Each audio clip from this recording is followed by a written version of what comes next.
കാലത്തോളം കാതിരെ നീയൻ മുന്നിൽ. മലയാള സംഗീത പ്രേമികളുടെ ഫേവറേറ്റ് ലിസ്റ്റിൽ ഇടം പിടിച്ച ഈ ഒരു പാട്ട് കേൾക്കാത്തവർ ചുരുക്കമായിരിക്കും. സംഗീത സംവിധായകൻ എന്ന നിലയിൽ വിദ്യാധരനെ അടയാളപ്പെടുത്തിയ കാലത്തോളം കാതിരെ നീയൻ മുന്നിൽ എന്ന ഗാനം പിറന്നിട്ട് അരനൂറ്റാണ്ട്, അതായത് 50 വർഷം.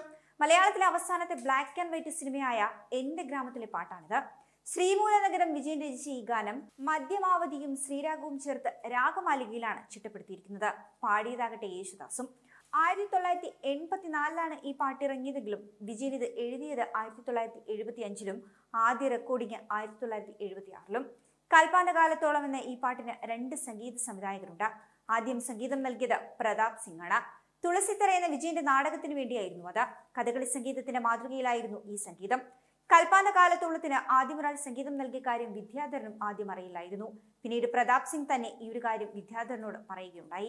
1976 തുളസിത്തറ നാടകത്തിന്റെ നോട്ടീസിൽ സംഗീത സംവിധായകരായി പ്രതാപ് സിംഗിന്റെയും വിദ്യാധരന്റെയും പേരുകളാണ് ചേർത്തിരിക്കുന്നത്.